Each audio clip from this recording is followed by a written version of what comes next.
Good morning, everybody. This is Carly Belle with Vitality Forever. I am your exercise and wellness therapist. I'm here to just discuss with you about issues with the neck. It seems really interesting as of late how many people are coming to me that have either had some trauma due to a fall, had structural deficiencies due to their birth, had just simple overuse and abuse with improper posture that has created havoc on the body. And whether you have a herniated disc in the cervical spine or any of these other issues, these specific stretches and exercises can truly help you. Also, if you had vertigo, so vertigo often is linked to deficiencies and disorders with the neck structure. Could just be simply too tight of a muscle on the right side compared to the left side. And we're going to work on the deep anterior muscles and decompress the discs of the cervical spine. So let's get started. It's really simple, and you can do this every other day. Just see how you feel, and I bet you it'll change your life. Okay. Here we go. First things first, use your bed or use a massage table if you have that. And you're going to, I would suggest gently laying on it, because when you're dealing with the head and all that stuff, you want to make sure that you're moving slow and respectfully. I'm going to let my body lay on the bed and then position myself carefully as I lay down. Be careful, be slow, as I just said. Depending on your flexibility or your level of discomfort depends on how much you are going to be draping your head off of the bed. Now, for me, I've done a lot of work here, so I have the middle of my scapula blades, the upper thoracic, at the corner edge of the bed so that I can really use gravity to open my neck. So essentially, this is an inversion and a very gentle one. Now, I'm going to open up my arms so that my chest is expanded, my shoulder blades are together, the palms are facing the ceiling. Again, depending on your level, I'm going to encourage you to stay here for some time. And you may need to just wiggle the head a little bit. And what time means is, try to do it for several minutes. If you feel like you can tolerate longer, do it longer and literally hang over your bed. But let's say you are a victim of vertigo and you've had it several times in your life and you never want to experience again. My heart goes out to you if you've had it, because it's definitely an issue.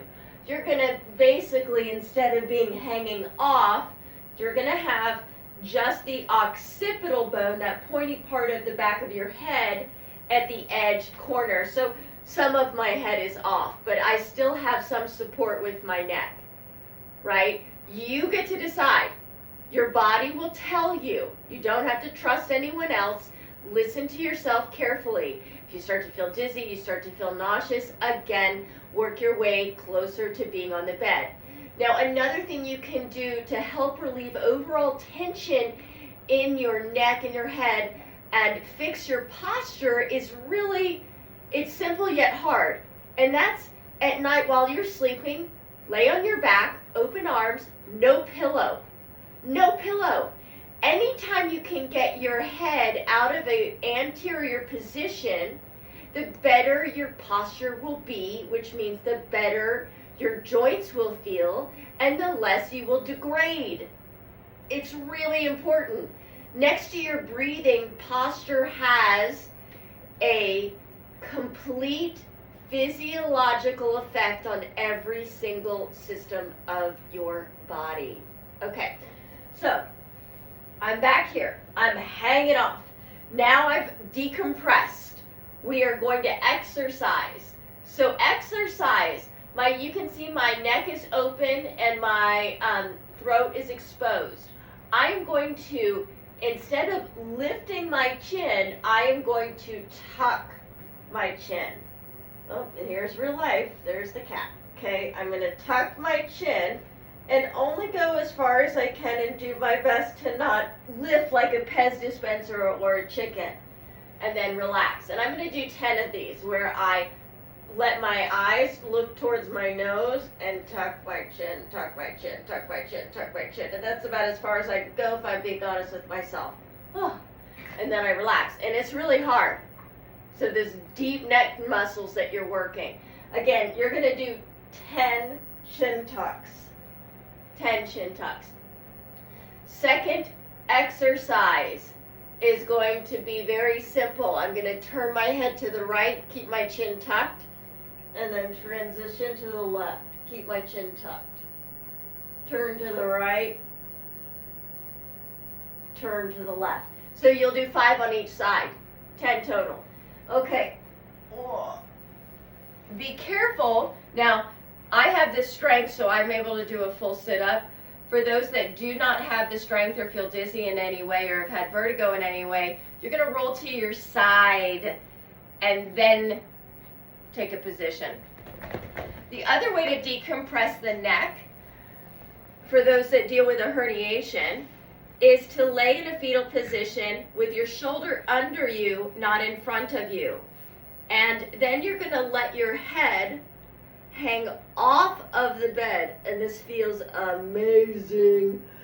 You're going to extend the same side arm and just hang out, okay?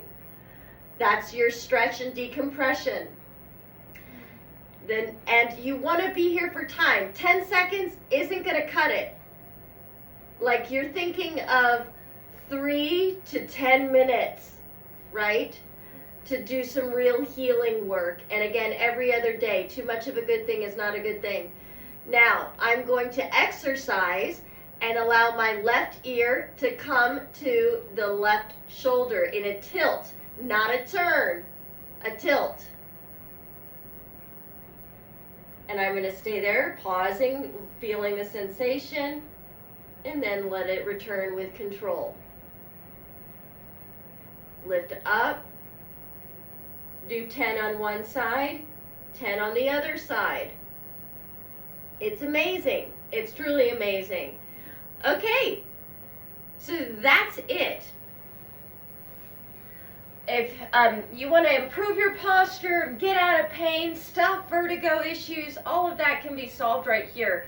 And then I have another video on my YouTube channel that is specifically just neck stretches to have better articulation and then therefore better movement. Remember, the neck and the head help control the rest of the body.